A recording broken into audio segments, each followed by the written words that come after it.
All right, let's jump in here. So, mastermind on conversations. We make money by what we say, how often we say it, who we're talking to, how well we say it. Susan Something's book, Fierce Conversations, is one takeaway from that book was the conversation is the relationship, right? So all the good conversations are you talk to them a lot, or you may not talk to somebody a lot, but you have really good conversations with them when you do talk to them. You ever have that, right? Like somebody you haven't seen in a long, long time, then all of a sudden you just start talking to them, and you're like right back where you picked up off of. Happened to me a few weeks ago. I called a buddy who I was a very, very, very good friend of mine. I haven't talked to him in a long time, and we just started talking like we just picked right back up 10 years later. And those are good relationships. And then conversely, the bad relationships are the ones you just don't talk to that often. Or you, when you do talk to them, they're negative, they're bad, they don't feel good, they're cold pricklies, right? They're not warm fuzzies. I don't even think they use that anymore. That's from back in my day when I was a kid. Warm fuzzies and cold pricklies. I don't, some of you guys are too young. You don't even know what I'm talking about. Okay. So we're talking about having better conversations to have better relationships with my sphere, with people who are I don't know, right? People I don't know. And so this forum's about talking about conversations that I can fine tune. Could be about prospecting, could be about presenting. I thought for sure we should hit price reductions, maybe some tough price reduction conversations. Who's got a listing that hasn't that needs a price reduction? Anybody? Listing that needs a price reduction. I already did it. You just did it. Okay. Right. But that price reduction conversation is always one where, I got to go in there and I got to have a tough conversation. That's a hard conversation, no matter how good the rapport is. Usually, every now and then you get a seller who's like, let's do it. Do whatever you got to do. Like, make it happen. That's awesome. I love that. Or motivation's a 10 and cooperativeness is a 10. Just had one of those. One closed yesterday, 1.14. And motivation's a 10. Has to move to China. Has to move. And looked upon all my consultation, took it all, and just wrote me the best Google review I've ever had. Like, it was like a paragraph, and then she here's why Paul's awesome. Number one, number two, number three. And I'm like, this is freaking amazing. Like, so awesome, because highly motivated and highly willing to take consultation. But look, that don't happen all the time, right? I mean, rarely does that happen. So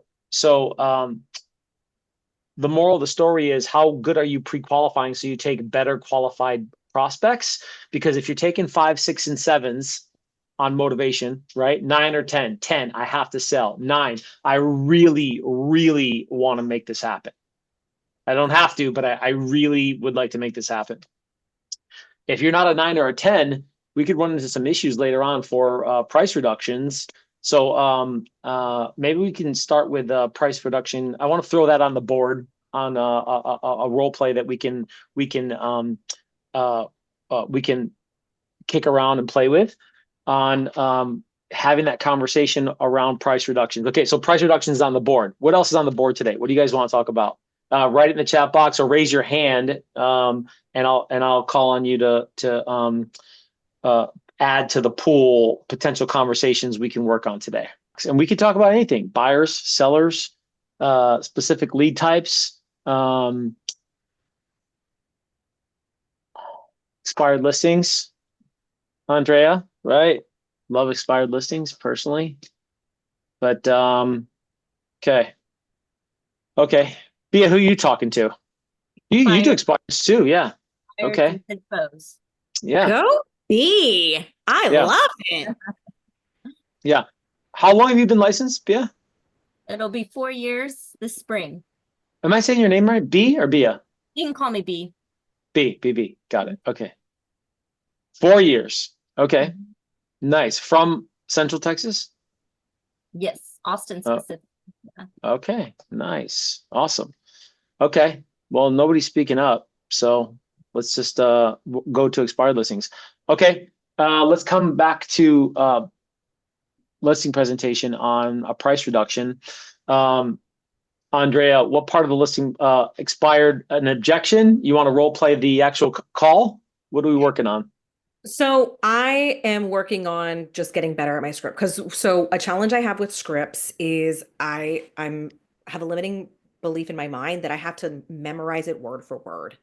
So Mm, so what's probably, like most people have like the little whiteboard. When I do that, I sound way more robotic, right? So I need to internalize the script more.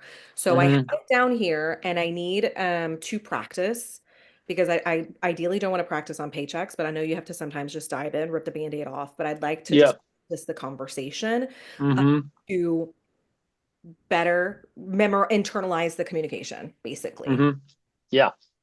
Okay. Let's do it. Okay. Call me. Beep boop, beep boop, beep boop. Was that the ring? No, that's I just dialed you. Beep boop, beep boop. Okay.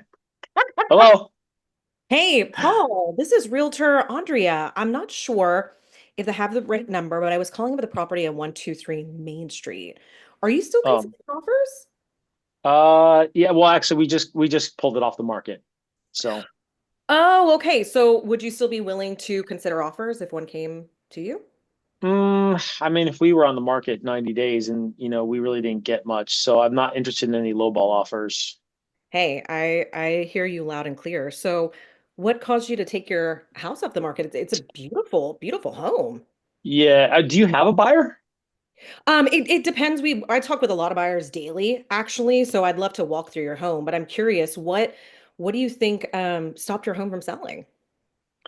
Well, we were on the market during the holidays, so I know that it's not a fantastic time to sell during the holidays. So, maybe we just hold off a little bit and see what happens. And I think that's kind of where we're at.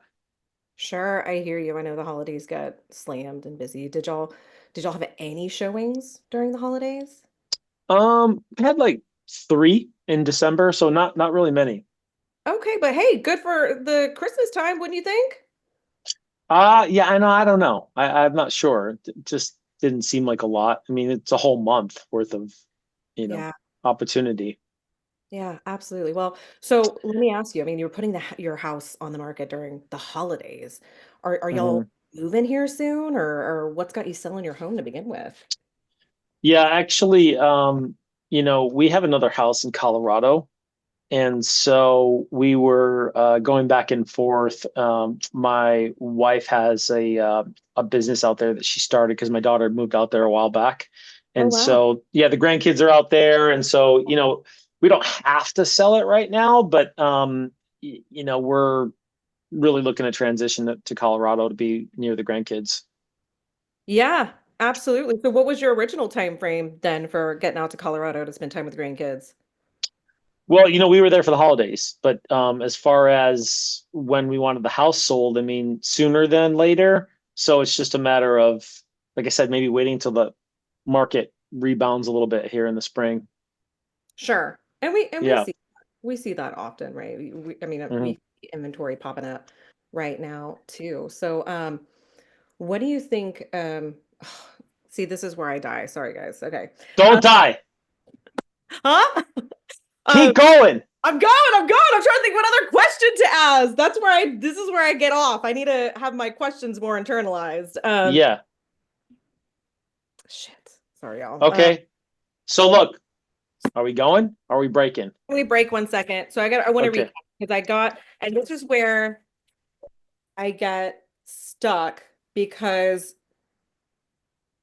I guess I should have just gone to a close or something because I hear their motivation. Okay. I hear, right, it's holidays. They want to get there, but they're not in a rush. My next question, Okay. okay, go ahead, Polly. Just No, no, go ahead. I'm just Go. thinking, and that's what I'm saying. I think I'm in my head. I'm overthinking Yeah, it. you're totally in your head. You're totally in your head because that was a really good start, good tonality, good repeating and approving. Um, I'll get to the coaching opportunities later, but good repeating and approving.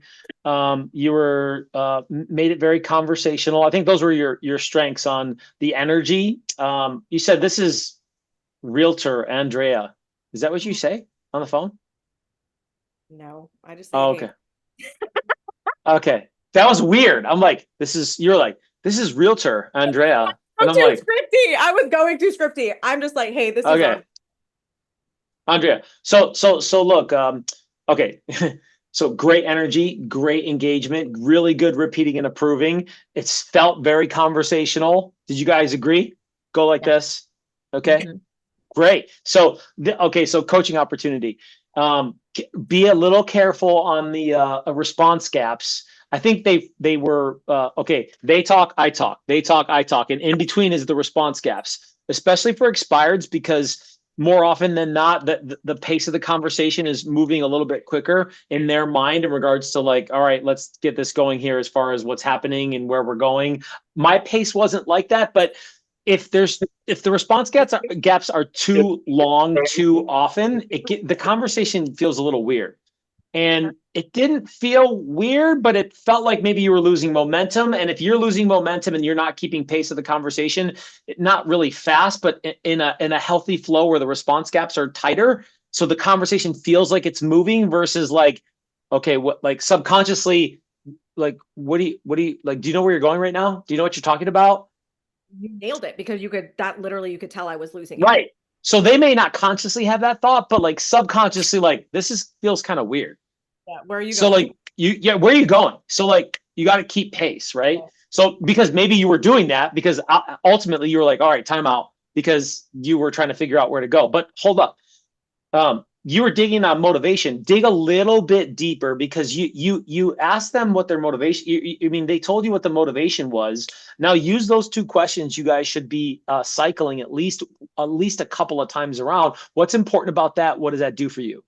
Oh, okay. So moving to Colorado. Wow. Okay, you have a place already over there. Now he told me he's got grandkids there. So you think you got motivation. Okay, fine. You got surface level motivation, but I want emotional motivation, right? Wow, grandkids. Wow. So what's important about being in Colorado? He's not gonna go like this. What do you mean what's important? I just told you I got grandkids there.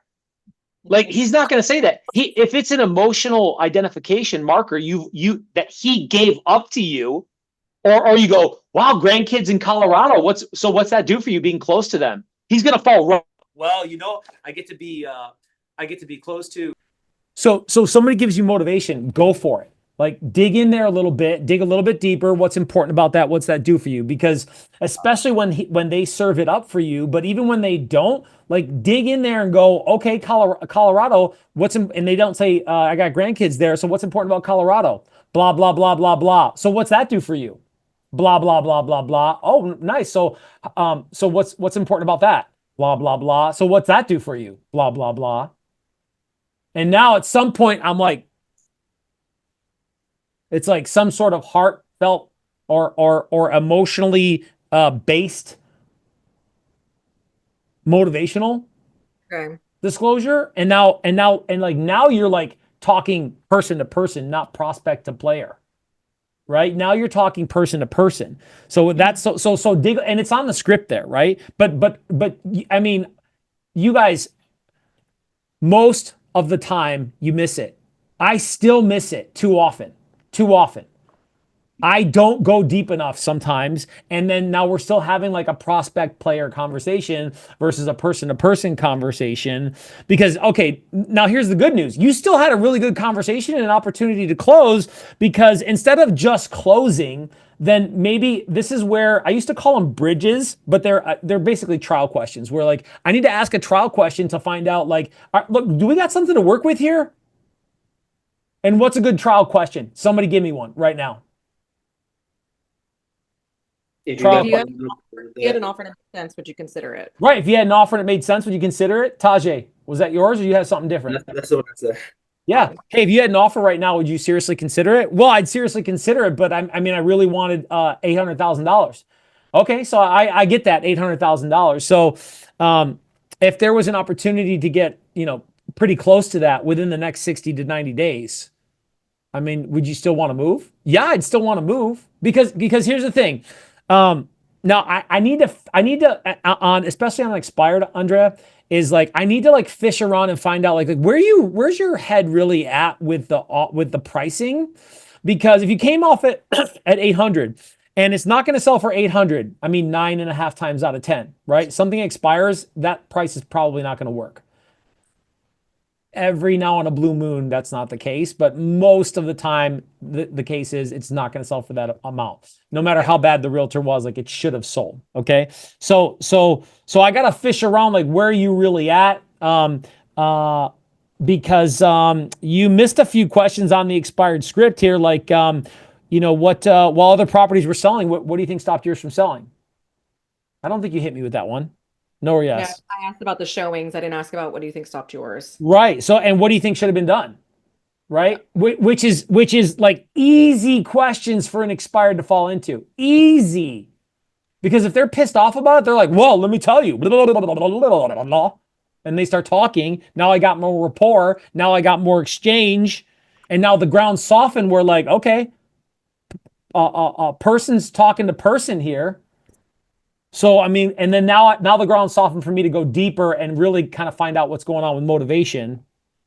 More often than not always. And then I ask a trial close, like, well, if you had an offer that made sense, you consider it, right? What price point do you not want to go below? Okay, there it is. Hey, if there's a financial advantage to sell within the next few months versus maybe waiting a year, would that be something that you'd be open to having a conversation about? Yeah. No, I don't know, but like I'm fishing out like where you really at with price. Because and now look, guys, you got to really go through these situational and motivational questions to like get a more authentic answer at the end. Because if you try going right for the throat with an expired withdrawn on like, if you had an offer and it made sense, would you consider it? And you haven't developed rapport, they're going to lie to you. They're not going to tell you the truth because you haven't earned the conversation. Like, here's the thing with expired withdrawals: high reward, high skill. You can get a listing this week, but it's not going to fall in your lap. Like, you have to earn that conversation for them to be truthful with you and for you to be able to get a spot to be able to show up. Okay, thoughts, comments on the role play here? Thoughts or comments? I have a question. What is it besides just chanting? What do you think is an effective way for me to really internalize so I don't miss these questions? Yeah. Besides just reading them over again and not practicing on paychecks, right? What do you think is the most effective way to practice and internalize scripts? Writing it? Okay. Yep. So when I first got in the business, I took a script, and each script each week I would write like 2 or 3 times a day. Okay. And I would write a script out like 10 times in a week to like really get it internalized. And then I was sick. I stapled the script and then some of the objection handlers behind it, and I would roll it up and put it in my pocket. And then any chance I had to look at it, I would like look at it, and I would like read it.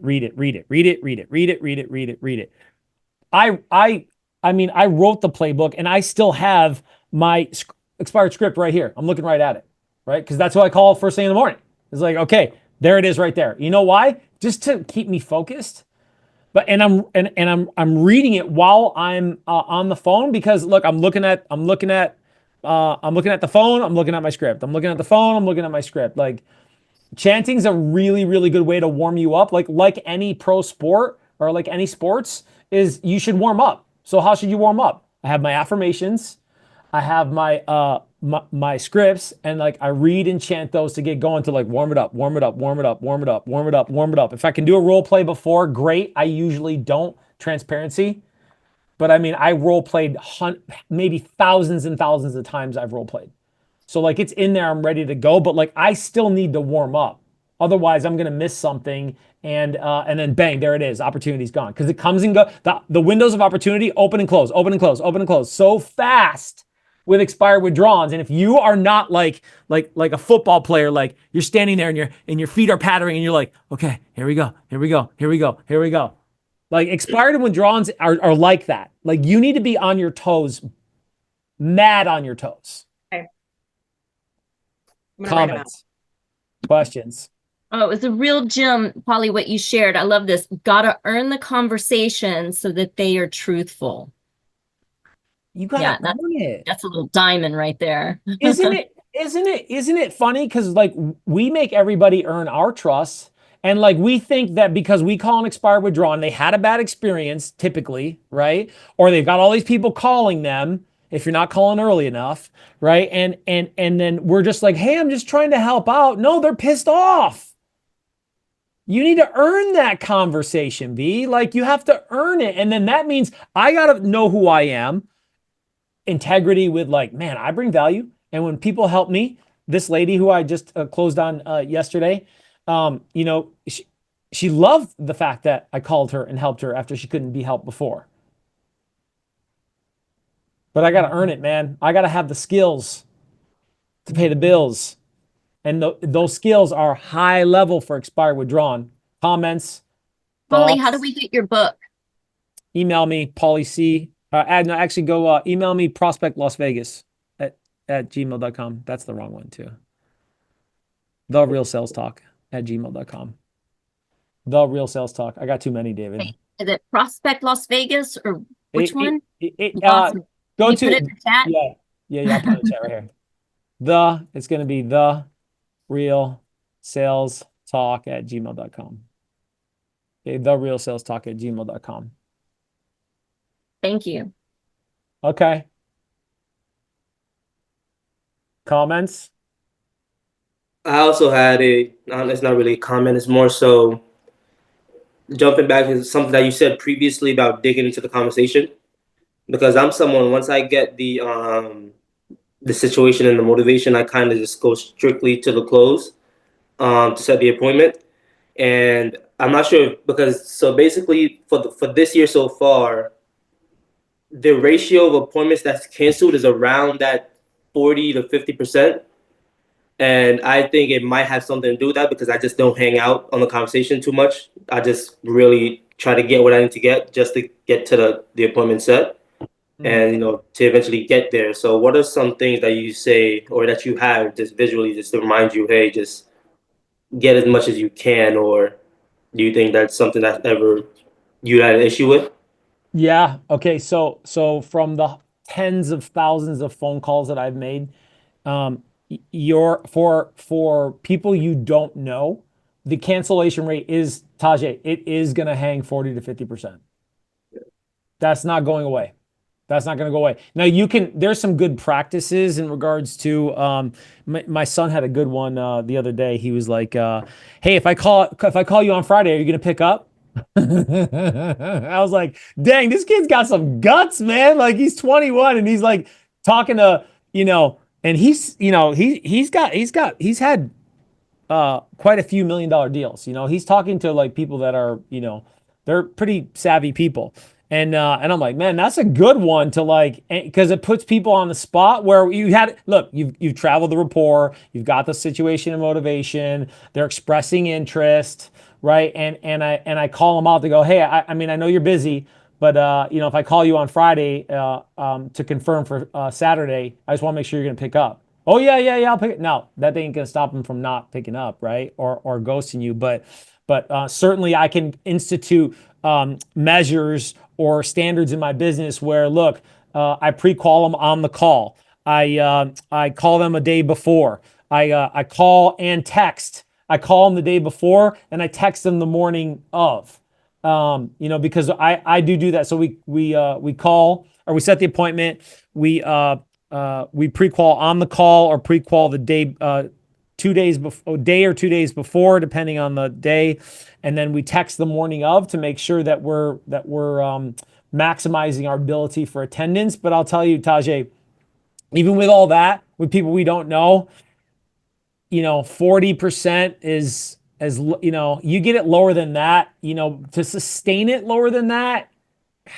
I haven't found it, and I've done tens of thousands of calls. So institute those measures, some measures to be able to get as much information as you can. Because you started the conversation, you started that thought with, how much more can I get out of it? And was some of that rooted around maybe you establishing more rapport? Or where? Maybe I think because that's something that I'm trying to incorporate now more like think feel questions, just to go like another layer or two deeper and keep them talking just to build that rapport so they have something to remember and look forward to. Because again, I just think that personally, on the disc assessment, I'm very much a high D as well. So it's like just get to the point and just I don't. Yeah. What's the point of hanging out to me?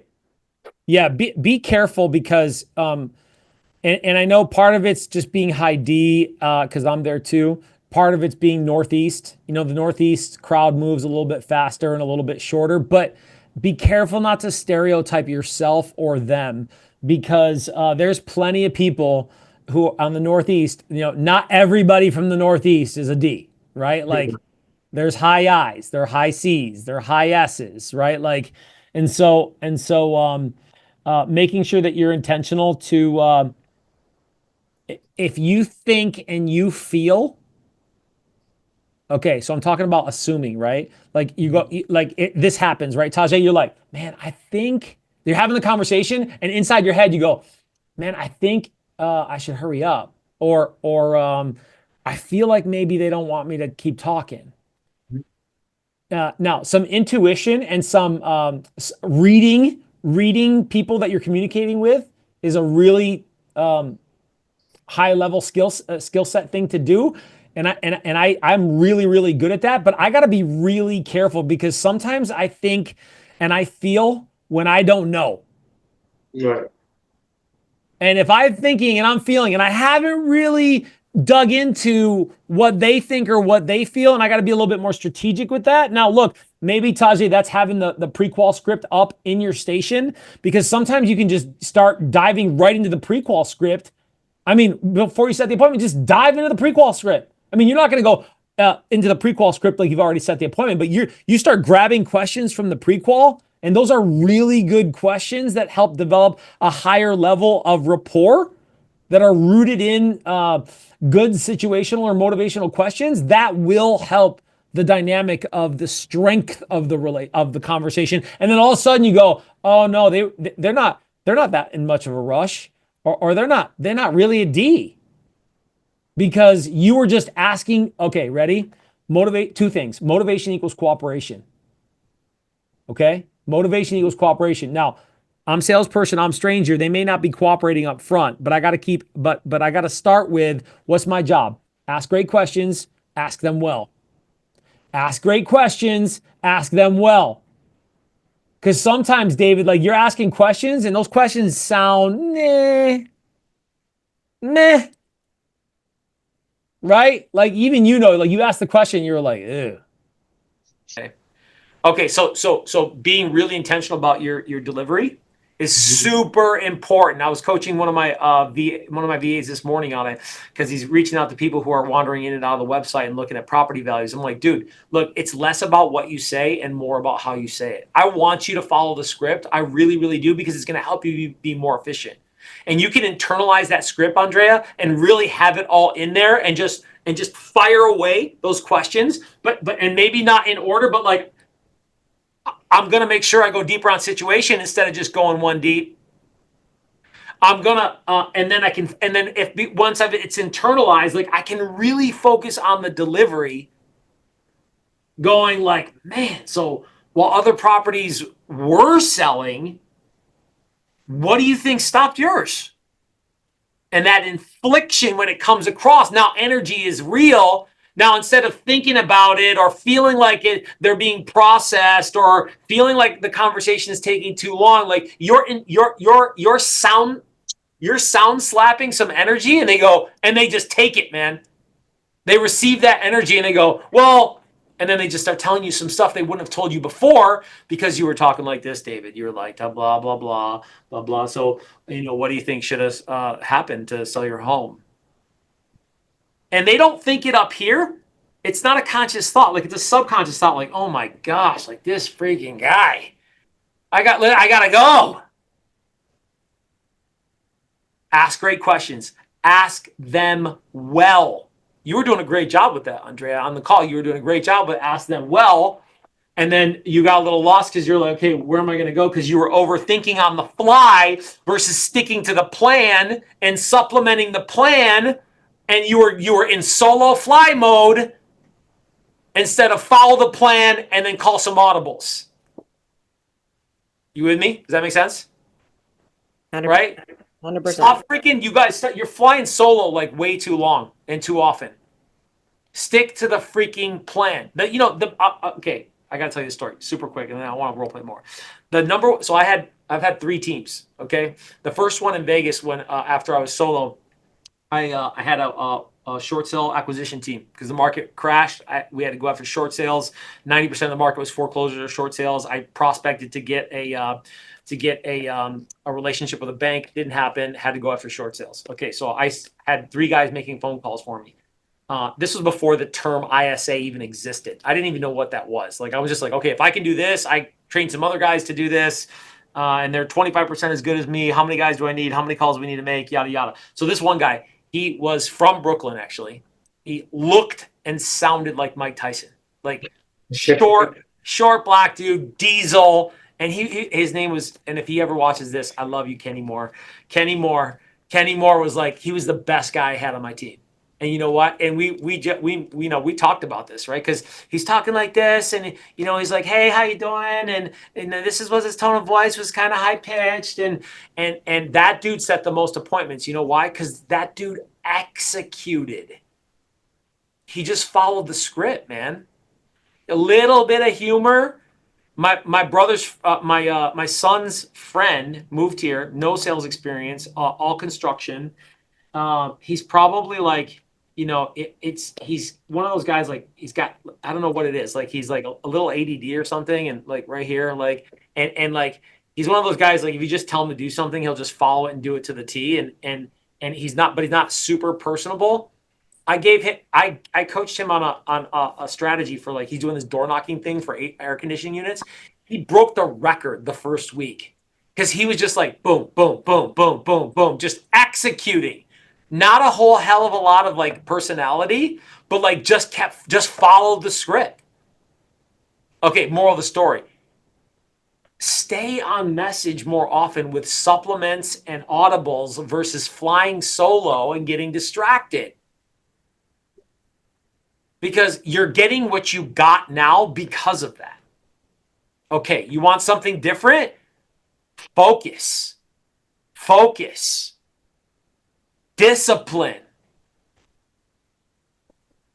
And guess what? If you do it 75% of the time, how's that going to change your business, Tajay? It's gonna make it go better. Keep stay on task, stay on top of it, follow the script.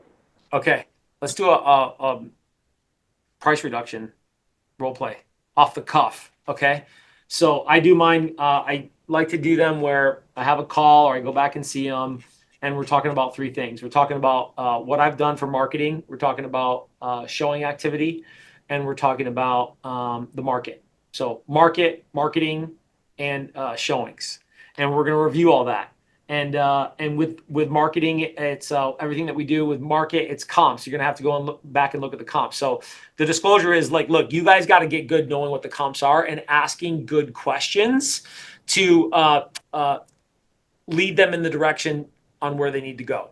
All right, so we can make this up right now because we're not going to have comps in front of us, right? But we can make some data up. So you can make some data up on the fly here, and you're going to focus on asking good questions to be able to get a price reduction. Okay. Is this an active listing or is this a listing appointment? Active listing.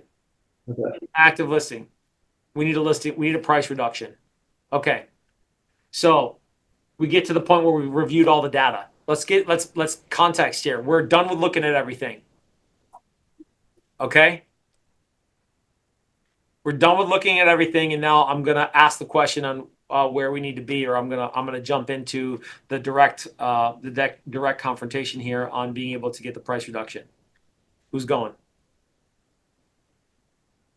I'll give it a shot. Okay. All right. Yeah. So I see what you're saying here, Tajay. I mean, I see all the market information here, and yeah, I guess I just need to think about it. I understand you definitely need to think about it, and that's exactly why I wanted to sit down and go over these numbers just so you have something to think about here, Pauly. Let me see. Like, as you can see here, the property we have it listed for $1 million, and everything in your area recently, properties similar to yours have been selling around the 950 range. Can you see that here? Yeah, I saw what you showed me there. It's just, it's only been 3 weeks, and I don't want to leave any money on the table. No, of course, and that makes sense. And I appreciate you for, sharing that with me as well. And the reason I even brought this to your attention is because normally within the first 3 weeks is when you get that initial breach of attraction for the property. And the fact that, it's been a bit slower on the slower end, just changing it up a bit might end up bringing us that full house of people that we are looking for. Um, Even if we were to bring it down again, we can, that quick 2 week interval just to see if it makes sense, and then we can revisit the whole topic and see where you stand on that. Does that make sense? Yeah, that makes sense. And again, the goal here is to bring you as many buyers as possible just to start a bidding war. And I think just bringing it down just a bit to about 975 would bring in an initial rush. Would that be something that you'd be willing to take? They ain't gonna fall into that, Tajay. Yeah. Right? You're like, Yeah. hey, you guys, I see that all the time. You guys say some good stuff, and then you're like, what do you Yeah. think? Yeah. Are you like you're sitting there waiting, like saying that? Like you got that look on your face, like, what is that good? You like Right. you like that? No, they ain't gonna like that, right? Yeah. So okay, look, lots of talking. Mhm. It's the Hansel and Gretel effect. Ask a question, get them to follow. Ask a question, get them to follow. It's like breadcrumbs, the Hansel and Gretel story, where you leave little breadcrumbs and you're leading them right into the. I don't want to say trap because it ain't a trap. I don't want that. I don't want that mindset. I don't want that conflict. Manipulation mindset. I want that help them, guide them mindset. Okay, so maybe Hansel and Gretel isn't a, but you guys feel where I'm coming from, right? All right, so somebody be the prospect, and you're at that point where you're like, you go, okay, thanks for showing me all this information. I need to think about it because that's what they say at the listing presentation, and that's what they say at the price reduction conversation. Or let's wait a little longer. Give me that one. Okay, who wants to be the seller? I'll keep going. Okay, all right, go ahead. You give it to me, and I'll take it.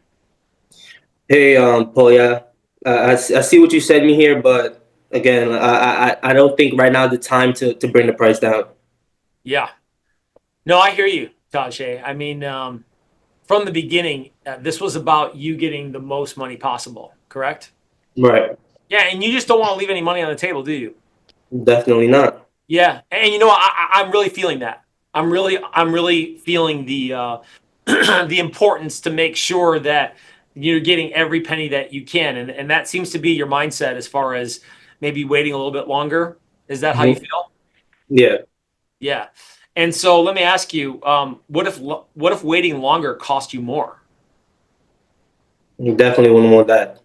Exactly. So I mean, now let's take a look at this here. Let's take a look at this paper here that I'm showing you, where the average homes the average the peak of the activity happens in which week here? The peak of activity happens in which week? Say week 3. Well, week 3 Yeah, week 3, right. And then what happens to the activity after that? What happens to it?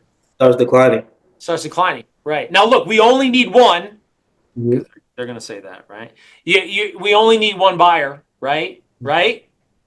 Right? Right. But this is still a numbers game, right? And so I need people to we need people to show up to get the right one. Does that make sense?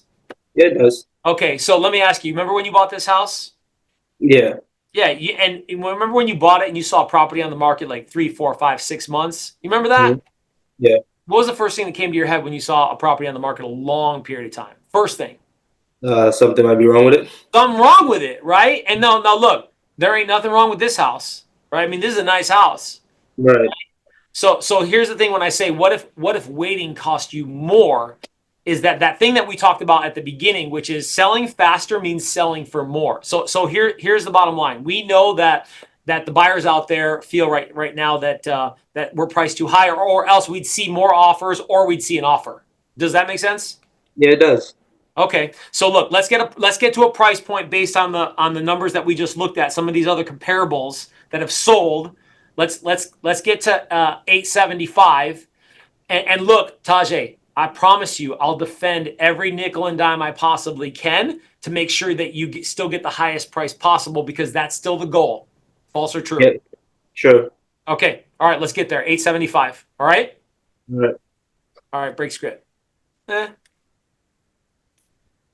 One way. I like that. Okay.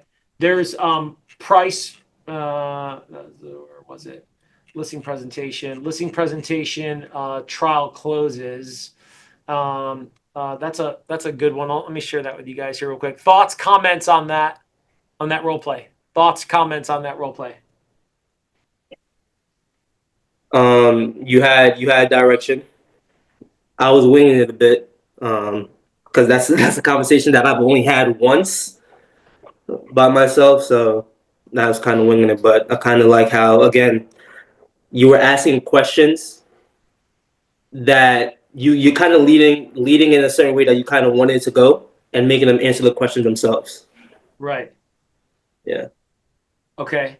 So page 67. All right. So 67 on the playbook. Here's some stuff that I can internalize to help me become better at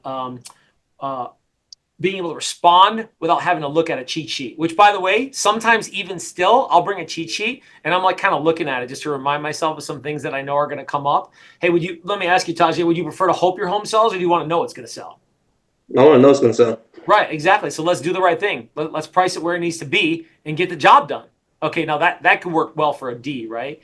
Let me ask you, Tajay, I get you want to wait a few more weeks, but how often do you shop for overpriced items? Not at all. Yeah, exactly. Look, that's why people aren't coming. They know, you know, we know, I know. But look, they don't know that you're motivated to get the job done, and you still want to get the highest price possible, don't you? I do. Okay, so look, let's get there to a price range where they're going to make an offer. And Tajay, here's what I know from my experience, for having been in the business. Okay, you haven't been in the business. Here's what we know in the industry. Here's what we know. We know that when properties are priced right, they sell quickly and they sell for more. When people start to chase the market, now look, you're not looking to be on the market for a long period of time, are you? No, I'm not. Okay, great. Then look, I will tell you that we've seen that when we get to a price range that buyers are looking for, they'll make an offer close to what the property is worth. I can't say we're not going to have lowball offers, because people do that, but I will tell you that when we get in the strike zone, they swing. You understand? Yes, I do. Okay. So when we negotiate, do you want the price to go down or up, Tajay? Down makes sense. No, up. Oh, you talking about negotiate on bringing it down, or negotiate on bringing it? So when if there's buyer comp, okay, so when we negotiate, we don't want to negotiate downwards. We want to stay steady and go upwards, right? Of course, yes. Yeah. Okay. No, that still is a good. Even if they answer like that, there's still an opportunity for you to like jump in there and have some fun with it, right? Because if there's more buyer competition, we get more people coming through. What do you think that means for you? The price will go up. Maybe I've seen it happen before. I can't promise you that. Make sure you disclose, So what if pricing your home more aggressively from the start means more money in your pocket? Okay, that's for like the listing presentation. I know we're looking at listing presentation, but what happens if we lose the opportunity? Now I'm going to use motivation. What happens if we lose the opportunity to go to Florida because the property's overpriced and now we miss the heart of the selling season? What happens then, Tajay? The property in the city. That's a problem, right? Okay. I make money by what I say. I need this as much as you do, because just like the best players in the world have to keep practicing. Because if you don't practice, you get dull. And the competition always stays fierce. And the competition is not Andrea, B, prospects here and expireds like I do. We're not the competition, you and me. The competition's out there. You know how often people who I hung out with and prospected for years in Las Vegas, people that we used to have prospecting parties, right? And we get together and we prospect, and we all were hitting prospect expireds and for sale by owners, all of us. You know how many times I went up against other people I knew? I can count on one hand. The years I was prospecting that I actually, in the same room, went up against somebody else I knew who was prospecting the same exact people. Why? There's too many nuts. There's enough nuts for all the squirrels. You're talking to somebody and you're on the phone. I blow right by you and talk to somebody else. Like there's too much business out there. So the competition are the people, and like I gotta be sharp. Where I love this concept that we're hammering on right now, Andrea. Is like I gotta have this internalized so that it's a reflexive response for me to be able to say something like, and those are easy ones. Hey, I mean, you want to hope your home sells, or do you want to know it's going to sell? Okay, that's a little confrontational for a high S, right? But for a high S, you could go, well, can I be honest with you? And they go, yeah. And you go, well, I think about this. I mean, how often do you shop for overpriced items? That is money right there. Money. And then it's got you. It's got you. And they go, well, look, it's just the same thing. We know that buyers go see properties they feel are priced in the strike zone, that are priced close. Here's what I know. They don't go see properties that they think are priced well above market value. Or even 3% of, if it's over 3% market, over 3% marketing or over 3% pricing, buyers typically don't show up. I know that. We know that in the industry. Now, anybody who's been around here at all knows that is absolutely 100% true. I'm not making this up. That's what happens. People don't go shop for overpriced items. They want a deal. Now, are they going to get a deal? Not really. Usually. Right? But they want to think that they're getting a deal. And so either you're going to price your property, and this is the end of the listing presentation. If you want to show more value for properties that are not as nice as yours, you got to price at market value. You have to price close, just about right at market value. If you're a lot nicer than other properties, you're going to have to price at or just a little above market value. You're not going to be able to price significantly above market value. It's going to really have to be exceptional, which would be the exception. That happens. It does happen, but it's the exception. That just doesn't happen. Okay, comments, questions, concerns. It's kind of staying on the track of just following up in those appointments and stuff. Can you go back a bit over how you said that you went through the people that you're calling so you know you're not wasting time? Because I feel like still in my database, in my CRM, I have a good amount of people that I just keep calling and it's a waste of time. Yeah. Or they never answer. And I know sometimes the people that never answer, those are the ones that, eventually they answer that one time you get that appointment, because that's happened before. But how do you kind of sort through the garbage and, know who you're keeping, who you're not keeping at all? So I go right back to my definition of elite.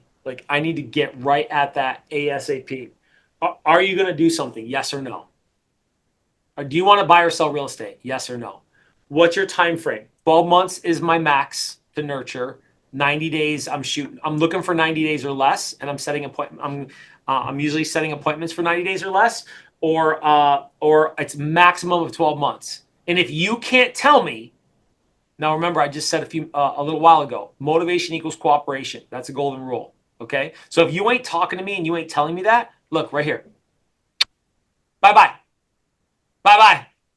Too many people to talk to. Dude, you're a pain in my ass now. Can you imagine how much more of a pain in the ass you're going to be later? No. Goodbye. Bye-bye. See you later. Have a nice life. Wish you the best. Don't call me back. Maybe call me back. But look, Tajay, there's too many people to talk to, bro. So you gotta dig in quickly and identify, do you want to buy or sell real estate? What's your time frame? And then can I earn your, is there an opportunity to have a conversation later about earning your business within the next few days, weeks, or can I stay in touch with you to earn your business down the road? 1, 2, 3, bang, bang, bang. And you got to be scouring for that, because you're not in the business of convincing. You're in the business of sorting, and you're sorting who are really the motivated people. Because all of those, and Tajay, especially when you're newer to the business, it seems like, well, they're all kind of like that. No, bullshit. You're catching a lot of that because your skills aren't great. And the biggest reason, less than that really, is like, dude, you're going to talk to like 100 people and 3 to 5 of them might have some interest. Most people don't have the guts and the perseverance for that. But let me tell you, the people who can do that, and it's not even cold calling, dude. That's the factor for internet leads. That's the factor for open houses. Look, you got to get your shit together and realize that I have to be stronger dealing with this perseverance factor that most people I talk to are not going to be business. Okay, now how quickly can you sort so you can start playing the real prospecting game? What's the real prospecting game, Tajay? Follow. I would say, okay, yeah, I was about to say the proofs and problem, yeah, the follow-up. Follow-up. That's the real prospecting game I want to play. I got to do all that dirt digging. My license plate, Texas, Nevada, more than 10 years. Prospect. You want to know why? Because it reminds me to do what I got to do. Because you know what? When I do that, I make a lot of money. I make hundreds of thousands of dollars. I make $50,000 a month. $100,000 a month. That's what we're talking about. The ability to do that. Mm-hmm. But whether you're prospecting over the phone or you're prospecting internet leads or you're networking your face off, like you're going to have to talk to 20 people a day, 25 people a day if you want to make real money. Real money. Like 10 people a day, you'll make some money. And that might be good for you based off of your circumstances. That might be okay. But if you were talking about real money, I mean, 15 is low. That's low. That's low. You want to make doctor money. You want to make more than a doctor? Come on, man. Doctors, they're trying to get out of the medical business, man. They're talking to us about investing. We're where it's at. We're where it's at. No or yes? Yes. And all you got to learn to do is talk. Just talk to people. That's all you got to learn to do. Okay, so that's what. So am I still sharing? Yeah, I am. I'll just real quick. So these were the objection handlers for. These were the add-ons for price, baby. Hey, we'd like to start a little higher. Hey, I understand getting as much money for the home is your priority, correct, Tajay? Right. Yeah. So look, a common thought is pricing a little high, leaving some room for negotiation. That's what you're thinking about right now, isn't it? Yeah. Yeah. So look, in today's market, Tajay, have you thought about how that might be a problem? Not really, but Well, just with the highest price. Yeah, well, look, I mean, right now, I mean, pricing high means very few or maybe no showings. We're already experiencing that, right? So no showings, no offers, no selling. I mean, that's pretty simple. So when you were shopping for homes and you saw a home on the market a long period of time, what were your first thoughts? Okay, we did that one, right? Mm-hmm. All right, well, I'm not in a big rush. People say that stuff. Okay. All right. I love when they say that. All right, well, you're not in a rush, Tajay. I respect that. I mean, you want to make sure you don't start at a price and then get dragged down further. Is that how you feel? Yeah. Yeah, and look, can I share how starting high might cause a problem for you? Yeah, please. All right, well, based on this graph, what time frame do most offers occur? Okay, we did this one too. 3 weeks. Okay, you know what else I also say? Let me see if it's here. Hey, we're not in a big rush. Oh, you're not in a big rush, Tajay? I get that. Now, look, you don't have a timeline, correct? Right. Yeah, but the buyers do have a timeline. Makes sense. It does? Yeah, that's true. Yeah. Well, can I explain what that actually means? Please. All right. So usually they look at me like, what are you talking about? Right. So buyers do have a timeline. We know the average days on market. Now you could and often can use this. Sometimes you can't though. What's the average days on market for your neighborhood here? 68. 60 days. Right. So there's the timeline right there. If you don't sell within 60 days. So look, if we don't get an offer within 30 days, then we're going to have to start figuring out how we can get an offer to be able to be receive an offer by that 4th or 5th week. Does that make sense? Yeah. Because once we set an offer that people like, then it's going to take a week or 2 weeks for people to, come see it and come through. And we get multiple showings, and then we get an offer. Does that make sense? Yeah. Okay. So let's say you're not even talking about days on market. And you go, hey, Tajay, buyers do have a deadline. Can I explain what I mean? He goes, yes. And I go, well, look, I mean, and go back to the bell curve. Hey, where do most offers come in at? 3-4 weeks. And I use I have this bell curve thing that I use in my listing presentation. And I go, okay, what happens after that? And we did that conversation. I go, okay, well, there's their timeline. 4 to 6 weeks. And after that, they think you're bruised bananas.